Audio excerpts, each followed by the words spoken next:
하나님은 아멘. 오늘은 하나님의 형상 회복이라는 제목으로 하나님의 말씀을 전하겠습니다. 먼저 하나님의 말씀 창세기 1장 27절의 말씀을 함께 보겠습니다. 창세기 1장 27절입니다. 하나님이 자기 형상 곧 하나님의 형상대로 사람을 창조하시되 남자와 여자를 창조하시고. 아멘. 성경은 우리가 하나님의 형상대로 창조되었다라고 말씀합니다. 그리고 부조와 선지자 45페이지에도 사람은 하나님의 모양대로 지음을 받았다. 그의 본성은 하나님의 뜻과 조화되었다. 그는 하나님의 형상을 지니고 그분의 뜻에 완전히 순종하는 가운데 거룩하고 행복하였다. 여러분, 사람은 하나님의 모양대로 지음을 받았고 하나님의 뜻과 조화되었습니다. 타락 전에, 죄 짓기 전에, 그때에는 하나님의 뜻에 완전히 순종하여서 사람이 거룩하고 행복하였는데, 근데 지금은 어떻게 되었습니까? 죄를 짓고 타락한 이후에 이 하나님의 형상이 어떻게 되었습니까? 오늘 이 시간에 우리의 행복은 하나님 형상 회복에 있다고 말씀하시는 그 하나님의 깊으신 뜻을 함께 듣는 그러한 시간이 되기를 예수님의 이름으로 기도합니다. 우리의 행복은 어디에 있다고요? 하나님의 형상 회복. 하나님의 형상 회복. 여성가족부에서는 매년 한국의 인구와 일과 생활의 균형, 경제 상황, 또 사회의 안전망, 또 여성 폭력, 또 사회 인식 등 50개 부문의 통계를 분석하고 발표합니다. 그래서 이 도표를 보시면 폭력 유형별 상담 건수를 보여주고 있는데, 가정폭력 상담 건수는 2020년에 비해서 약 59.8%가 증가했어요. 상당히 많은 비율이 증가했죠. 절반 이상이 가정폭력 상담 건수가 증가한 거예요. 성폭력도 약 28.9% 증가했어요. 특히 이제 스토킹 상담 건수가 5,454건이에요.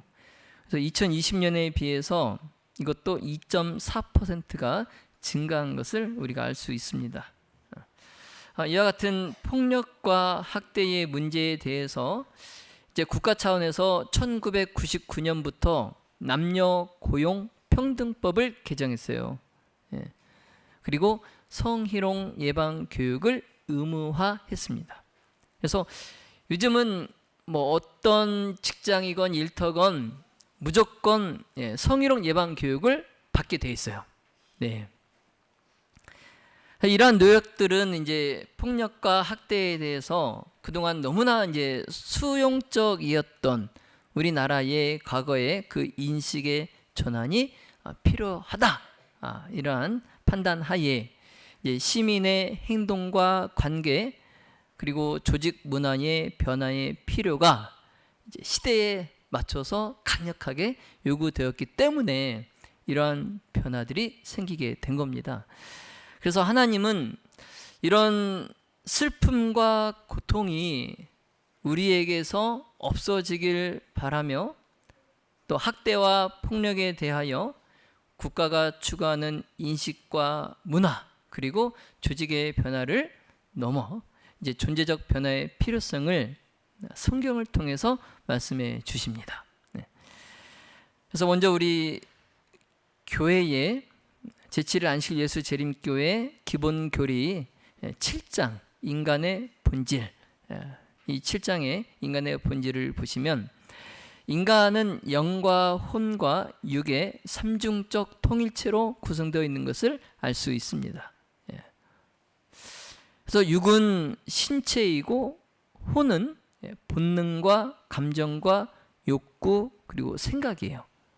영은 호흡으로, 성경에서 호흡으로 번역된 생명의 소인입니다.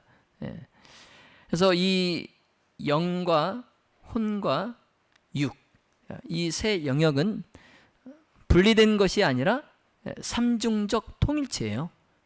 그래서 영이 성령 하나님에 의해서 성화될 때에 우리의 지성에 의한 개인의 욕구와 느낌과 감정에 대한 성화를 이룰 수 있어요.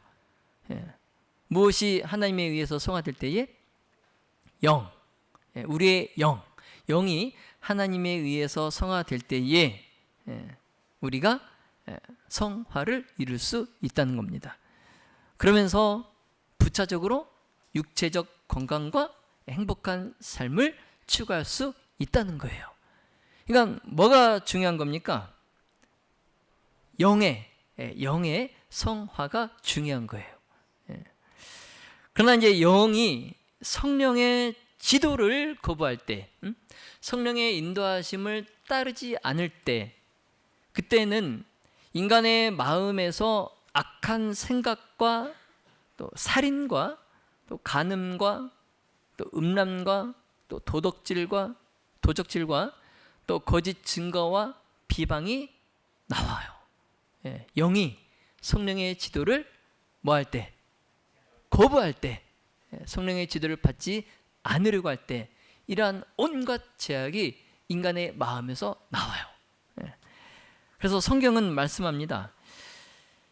자, 로마서 1장 28절로 32절에 그들이 마음에 하나님 두기를 뭐하매? 싫어하매. 그들이 마음에 하나님 두기를 싫어하매. 자, 하나님께서 그들을 그 상실한 마음대로 내버려 두사 합당하지 못한 일을 하게 하셨으니 곧 모든 불의, 추악, 탐욕, 악의가 가득한 자요, 시기, 살인, 분쟁, 사기, 악독이 가득한 자요, 수근수근하는 자요, 비방하는 자요, 하나님께서 미워하시는 자요, 능욕하는 자요, 교만한 자요, 사랑하는 자요, 악을 도모하는 자요, 부모를 거역하는 자요, 우매한 자요, 배약하는 자요, 무정한 자요, 무자비한 자라. 여러분, 인간이 그의 마음에 하나님 두기를 싫어할 때에 그 사람은 지금 어떻게 된다라고 성경은 말씀합니까? 온갖 죄악들이 그 사람의 마음에서 나오는 거예요. 하나님께 합당하지 못한 자가 되는 겁니다. 심리학자죠. 유명한 사람이죠. 칼 융. 이분이 이런 말씀을 했어요. 자, 그대가 하나님을 부르든지 부르지 않든지 간에 하나님은 거기 계시다. 참 유명한 말입니다. 왜냐하면 이 칼 융을 만나러 오는 환자의 3분의 1이 삶의 공허와 무의미로 인한 신경증의 어려움을 겪고 있었어요. 그런데 그 환자의 원인을 분석을 해 보니까 그들에게 종교적이고 도덕적인 문제가 많았다라는 것입니다. 삶의 공허와 무의미로 인한 신경쇠약을 겪는 그 사람들에게 문제점이 종교적이고 도덕적인 문제가 많았다라는 거예요. 그래서 이 칼 융은 현대인들은 눈에 보이고 과학적으로 증명된 것만 믿기 원했기에 의미 있고 초월한 영원한 세계에 대해서 경험하지 못함으로 인해서 무의미와 공허함과 권태감에 노출되어서 그들이 신경증에 걸린다라는 것을 칼 융이 알게 되었어요. 그러니까 이러한 신경증에 걸리는 사람들이 대부분이 눈에 보이는 것만, 과학적으로 증명된 것만 믿었기 때문에, 그래서 눈에 보이지 않고 과학적으로 증명되지 않는 인간의 세계를 초월한 어떤 영원한 세계에 대한 그러한 종교적인 경험이 없기 때문에 그들이 이런 신경증에 걸린다라고 그가 연구했어요. 그러면서 이제 그들이 겪는 공허함이 중독과 우울과 또 공격적인 행동을 하는 그러한 병리적 현상을 일으킨다. 이런 것까지도 이제 칼 융에 이어서 다른 심리학자들이 이걸 또 밝혀냈어요. 그래서 칼 융은 종교적 의미에서 진정한 회심, 회개가 일어나지 않으면 그에게 온전한 정신치료가 불가능하다라는 것을 알았어요. 그래서 신경증에 걸린 사람을 치료하기 위해서는 의사와 목사의 협력이 요구된다라고 그가 말했습니다. 그러니까 신경증에 걸린 사람은 의사 한 사람만이 치료할 수 있는 게 아니에요.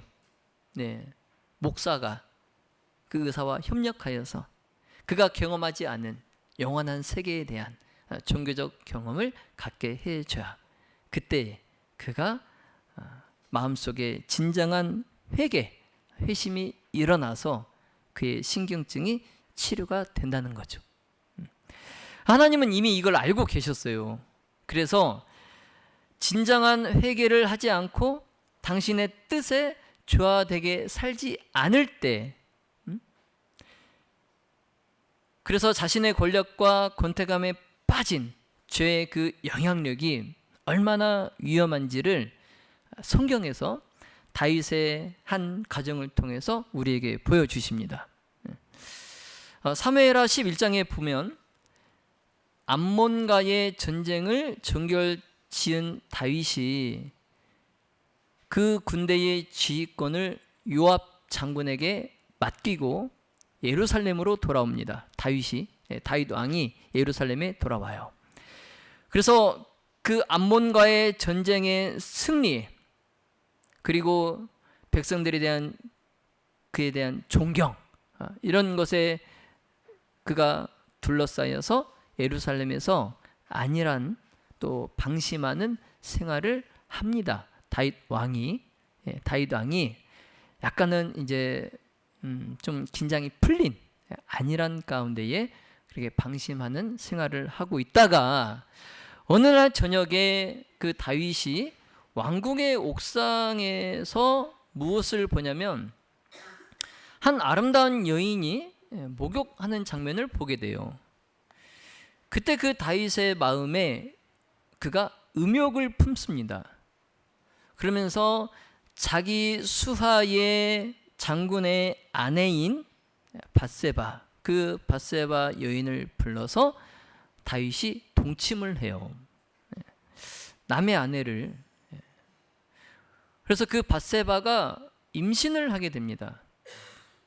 다윗 왕이 자신의 그 죄를 숨기기 위해서 전장에 있는 요압 장군에게 명령을 내려서 이 밧세바의 본 남편인 우리야 장군을 전쟁의 맨 선봉에 서게 합니다. 그래서 맨 선봉에 서서 싸우다가 장렬히 전사해요. 그럼 다윗이 어떻게 한 겁니까? 밧세바를 취하기 위해서 그의 남편인 우리야를 일부러 어떻게 한 거예요?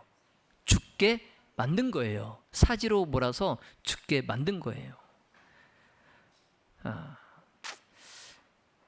그리고 이제 남편의 장례식을 마친 그 밧세바를 궁으로 데리고 와요, 다윗이.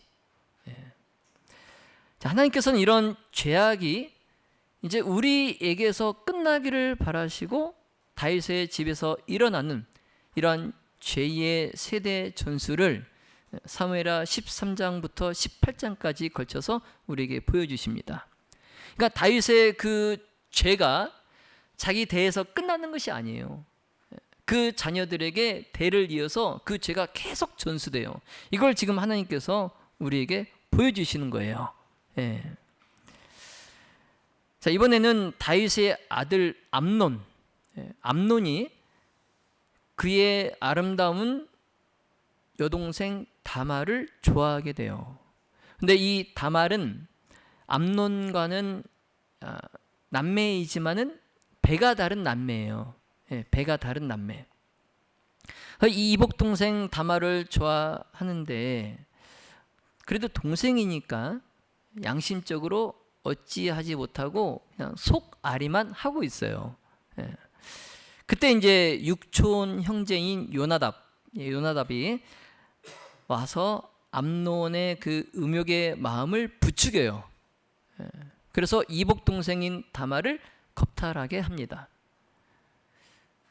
그런데 이제 이 암논이 자신의 그 뜻을 이루고 나니까 다말이 싫어진 거예요. 그래서 내쫓아 버려요. 다말을 내쫓아 버려요.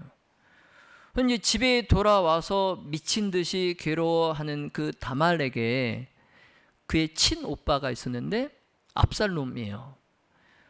근데 그 친오빠가 그 미친 듯이 괴로워하는 다말에게 그냥 조용히 잠잠히 있으라 이렇게 얘기하는 거예요.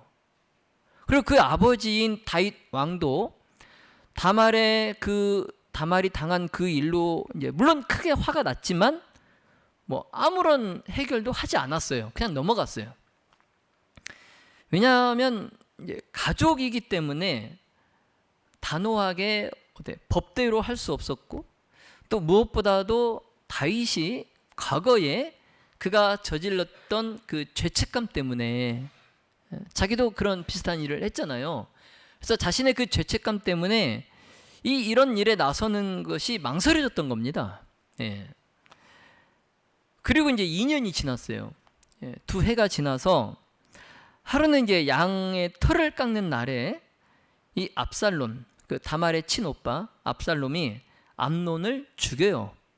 다말을 겁탈한 그 암논을 죽입니다. 그리고 그의 외할아버지에게로 도망가요. 살인을 저지르고 외할아버지에게로 도망가요. 근데 그때도 다윗이 자신의 형을 죽인 그 압살롬에게 아무런 조치를 취하지 않아요. 그냥 지나갑니다. 또. 그럼 이제 3년이 또 지나요. 3년이 지나서 이 압살롬이 이제 외할아버지로부터 이제 돌아옵니다. 유대의 땅으로 돌아와요. 그래서 돌아왔더니 이제 형 암논을 죽인 그런 범죄자로 백성들에게 질타를 받는 것이 아니라 여동생 다말의 수치에 대한 복수를 한 영웅으로, 히어로로 백성들에게 여겨지는 거예요. 그래서 압살롬이 이 일로 백성들의 마음을 얻게 되니까 그가 이제 아버지인 다윗에게 반역을 일으킵니다. 반역을. 그래서 아들에게 쫓겨서 다윗이 도망가요. 그리고 이제 그 우리아의 아내였던 밧세바, 그 밧세바의 할아버지였던 아히도벨, 이 아히도벨이 압살롬에게 그 당시 동방 민족들의 풍속을 따라서 아버지의 후궁들을 취하고 왕위를 계승하라 이렇게 말합니다. 아버지는 이미 왕궁을 피해서 도망갔고 남아있는 아버지의 후궁들을 그 아들 압살롬이 취하고 왕위를 계승한다라고 선포하도록 하는 거예요. 그런데 이제 결국 압살롬은 요압 장군의 부하들에 의해서 죽임을 당해요. 그리고 이제 이스라엘 백성들은 그때까지 한 민족이었지만 다윗과 압살롬에 의해서 두 무리로 나뉘어집니다. 그리고 그 부자 간의 전쟁으로 인해서 전사자가 약 2만 명에 이르렀다라고 성경은 기록하고 있어요. 예. 여러분, 이처럼 다윗으로 시작된 죄가 밧세바의 눈물과 또 다말의 눈물, 그리고 그녀의 어머니 다말의 어머니인 마아가의 피눈물을 넘어서 온 이스라엘 백성들로 통곡하게 만들었어요. 누구의 죄가? 다윗으로 시작된 죄가. 그럼 다윗의 이 죄의 영향력이 얼마나 큰지 그의 가족뿐만 아니라 그의 민족과 나라 전체가 비극적으로 변화되는 것을 우리가 봅니다. 그래서 이 모습을 보면서 드는 생각이, 다윗이 그때 멈췄더라면, 뭐 했더라면? 멈췄더라면, 그런 안타까운 생각을 하게 돼요. 다윗이 그때 멈췄더라면. 그래서 다윗이 자신의 그 성공에 도취되어서 옥상에 올라가는 것을 그때 멈추고 하나님께 전쟁 이후에 그가 해야 될 일을 물어봤다면, 다윗이 밧세바의 목욕 장면을 보았을 때 눈을 돌려서 자신의 음욕을 그때 멈추고 회개하고 왕으로서 백성에게 눈을 돌렸다면, 자신의 지위와 권력을 이용하여서 자기의 죄를 감추기 위해 밧세바의 남편 우리아를 죽이는 죄를 그때 멈췄더라면, 암논이 다말을 겁탈했을 때 자신의 그 양심의 소리를 듣고 그 암논이 그때 멈췄더라면, 다윗이 자신의 수치로 인한 갈등을 멈추고 근친상간을 한 암논의 잘못을 꾸짖고 그때 그로 회개하게 할 수 있게 도왔더라면, 다말이 수치심으로 애통해할 때 크게 분노만 하지 않고 그때 그녀를 위로하고 아버지로서 더 사랑해 주었다면, 다윗이 그때만 멈췄더라면 그로 인한 암논의 죽음과 또 압살롬의 반란과 또 패륜, 그리고 동족상잔의 슬픔은 아마 없었을 것입니다. 그래서 하나님은 우리 안에 하나님의 형상을 회복하고 우리 중에 있는 이 악을 end it now, 이제 그만 멈춰라고 말씀하십니다. 왜냐하면 그로 인하여 하나님의 형상을 가진 또 다른 누군가는 상처를 받기 때문에 그렇습니다. 사무엘하 13장 20절에 다말은 암논에 의해서 겁탈을 당하고 그가 쫓겨났을 때에 압살롬의 집에서 처량하게 지낸다라고 기록하고 있어요. 이 처량하게 지낸다, 이 원어는 이제 히브리어로 샤멤입니다. 샤멤. 근데 이 뜻은 황폐하다, 오싹하게 하다, 깜짝 놀라게 하다, 이런 의미를 가지고 있어요. 그래서 외상 후 스트레스 장애의 세계적인 권위자 베셀 반 데어 콜크는 외상을 경험한 사람의 뇌를 스캔해 보니까 이 피해자들에게 외상은 과거가 아니라 현재 진행형이었다라는 것입니다. 그가 외상을 경험한 사람들의 뇌를 스캔해 보니까 그 피해자들에게 그가 당한 외상, 학대, 폭력, 이런 것들은 과거가 아니라 뭐예요? 현재 진행형이라는 거예요. 현재 진행형. 그래서 외상에 대한 자극과 기억이 있을 때마다 이 싸움과 또 도주의 활성화를 일으키는 편도체가 활성화됩니다. 그래서 여기 브로드만 19 영역을 통해서 그 장면에 대한 시각적 이미지가 계속 뇌에 남아 있어요. 이게 뇌 속에 그 이미지가 남아있지 않으면 좋겠지만 이 이미지가 계속 뇌 속에 남아있어요. 그래서 그 고통을 말로 표현할 수 있는 이 브로카 영역, 이 브로카 영역의 활성화가 감소되는 것을 발견할 수 있습니다. 그래서 이 말은 무슨 말이냐면, 트라우마가 생긴 사람은, 외상을 받은 사람은 시간이 많이 흐른 뒤에도 과거에 자기에게 무슨 일이 있었는지를 말을 하려고 하면, 그 말을 하려고 하면 이 엄청난 괴로움을 느끼는 경우가 그래서 많은 거예요. 그래서 막 공포와 또 막 격렬한 분노를 느끼고 또는 그냥 무기력감을 겪게 되는 겁니다. 그 옛날 그 과거의 일을 말하려고 할 때. 그래서 하나님은 지금 다말을 통해서 이 트라우마를 겪는 사람들이 황폐한 지옥을 홀로 감당하는 그런 엄청난 고통을 우리에게 보여주고 있어요. 압살롬 오빠의 집에 돌아왔을 때에 다말이 처량하게 지냈다라고 그랬잖아요. 그것은 다말이 지옥을 경험하면서 그 지옥 속에서 지내고 있다라는 뜻이에요. 하나님은 그런 피해자들의 고통이 지금 당장 멈춰야 하기 때문에 우리에게 end it now, 이것을 외치라라고 말씀합니다. 로마서 8장 26절로 28절에 이와 같이 성령도 우리의 연약함을 도우시나니 우리는 마땅히 기도할 바를 알지 못하나 오직 성령이 말할 수 없는 탄식으로 우리를 위하여 친히 간구하시느니라. 아멘. 여러분, 사도 바울은 우리는 내 옆에 있는 사람의 말로 표현할 수 없는 그 고통을 몰라요. 그렇지만 누구는 아신다고요? 하나님은 아신다는 거예요. 그래서 하나님께서 우리의 마음과 생각과 삶의 모든 것을 다 아시고 우리를 위해서 기도하신다라는 말씀이에요.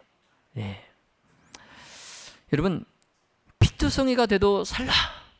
이 하나님의 말씀, 이 하나님의 간절한 그 호소에 마음을 붙잡고 예수님 오실 그날까지 긴장된 몸이 이완되도록 심호흡 한번 하고 또 나비 포옹으로 토닥토닥 안아주고 또 말로 표현할 수 없을 때는 그날의 일들을 혼자 글로 또 써보기도 하고, 그래서 신체적 면역력을 높이고 또 그때의 그 고통으로 현실 감각이 없을 때는 발바닥을 바닥에 붙이고 지금 현재의 나를 자각하면서 하나님께 기도로 부르짖기를 바랍니다.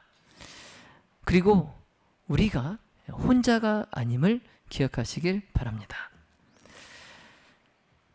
여러분, 피투성이라도 살라. 이 하나님의 간절한 호소, 이것은 사람에 의한 상처는 사람들에 의해 회복 가능함을 시사하는 말씀이에요. 그러니까 사람에게서 받은 그 상처는 누구에 의해서? 사람에 의해서 회복이 가능하다라는 거예요. 그래서 피투성이라도 살라는 거예요. 특히 이 교회 공동체는 상처 입은 하나님의 사람이 외상 후 성장하기에 가장 좋은 곳이에요. 또 그러한 곳이 되어야 됩니다. 교회는. 그런데 이 교회가 그런 곳이 되어야 되고, 하지만 오히려 상처에 소금을 뿌리는 그런 교회가 되면 안 됩니다, 여러분. 상처난 곳에 소금을 뿌리는 교회가 되면 안 돼요. 미국의 그 유명한 커뮤니케이션 전문가인 주디스 클레이저는 이 대화지능이라는 책을 썼는데 그 책에서 이렇게 말했어요. 대화는 우리가 소통하고 관계 맺고 상호작용하며 다른 사람을 변화시키는 방식을 발전시킬 뿐 아니라 사고, 사건, 또 결과, 현실을 다른 사람들과 협동해서 빚어낼 수 있게 해준다. 그래서 대화에는 상대를 힘으로 지배하는 것에서 상대와 힘을 합치는 것으로 바꿔주는 힘이 있다라고 말합니다. 그래서 이 대화를 할 때의 경청, 이 경청을 통한 공감, 이것은 이런 대화의 힘을 가지고 있어요. 그래서 우리가 공감을 잘 해야 되는데 그렇게 하기 위해서 3B를 조심해야 돼요. 3B가 뭡니까? 비난, 비교, 비판. 이걸 경청할 때에 이걸 조심해야 돼요. 네가 그래서 그런 일이 일어난 거야. 이런 말을 해서 다시 한번 피해자에게 고통을 안겨줘선 안 됩니다. 그리고 이제 쓰리견을 주의하면서 말을 해야 됩니다. 여러분, 쓰리견은 무엇인지 아시겠어요? 쓰리견, 참견, 선입견, 편견, 이 쓰리견, 이 참견, 선입견, 편견, 이것에 주의해서 말을 해야 돼요. 자, 마지막으로 셋이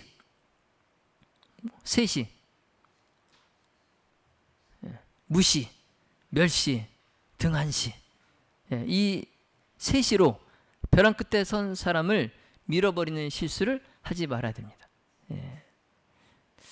그래서 우리는 이러한 3비, 쓰리견, 셋이를 잘 기억해서 우리의 오감을 활용해서 최대한 그 피해자와 대화를 할 때에 경청하고 공감해 줘야 돼요. 먼저 우리 생각과 의견을 내려놓고 경청해야 됩니다. 우리의 생각과 의견 내려놓고. 그래서 그 사람의 아픈 이야기를 귀를 세워서 잘 들어줘야 돼요. 그래서 앞에 있는 그 피해자가 브로카 영역의 활성화 감소로 인해서 말로 표현하지 못할 때 이 나머지 93%의 몸의 언어, 그 몸의 언어도 우리가 함께 들어줘야 돼요. 비록 그 피해자가 너무 고통스러워서 말을 하지 못하면 그가 몸으로 하는 말도 우리가 들어줄 줄 알아야 돼요. 그리고 브로드만 19의 이 활성화로 과거의 상처에 얼어붙은 그 마음이 녹을 수 있는 따뜻한 마음으로 그의 이야기를 들어줘야 됩니다. 그래서 손상받은 그의 자존감이 하나님의 자녀로 존재적 변화를 경험하도록 우리가 도움을 줘야 됩니다. 그의 무너진 자존감이 하나님의 자녀로 존재적 변화를 경험하도록 교회가 도와줘야 돼요.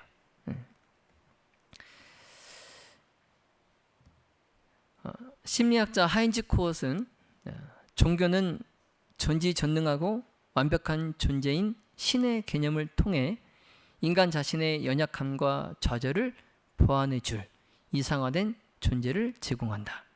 뿐만 아니라 가치를 인정하고 특별함을 알아줄 수 있는 공간적 존재를 제공한다라고 말합니다. 그래서 이 하인즈 코엇의 말처럼 신앙을 통한 하나님의 무조건적 사랑받는 존재라는 것을 인지할 때에 마음의 행복감은 심리적 안정감을 향상시켜 줍니다. 내가 하나님의 무조건적인 사랑, 아가페 사랑을 받는 존재다. 이것을 내가 인지할 때에 내 마음의 행복감이 나로 심리적 안정감을 찾게 한다는 거죠.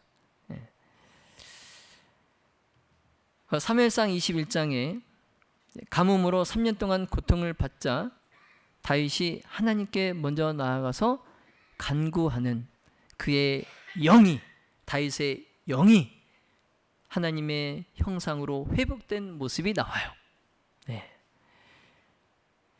그리고 기브온 사람들의 피 흘림에 대한 하나님의 벌이었음을 그가 알게 되었을 때에 다윗이 기브온 사람들에게 가서 내가 너희를 위하여 어떻게 하랴? 내가 어떻게 속죄하여야 너희가 여호와의 기업을 위하여 복을 빌리겠느냐라고 물어봅니다. 다윗이 변화되었어요. 그래서 다말이 힘들었을 때에 외면했던, 모른 채 했던 그 다윗이 아니라 피해자의 마음과 회복을 온전히 돕기 위해 노력하는 그러한 다윗의 모습이 사무엘상 21장에 보입니다. 여러분, 이러한 모든 다윗의 경험의 시간들이 흘러서 사무엘하 23장에는 다윗의 변화된 자기 개념화를 발견하게 돼요.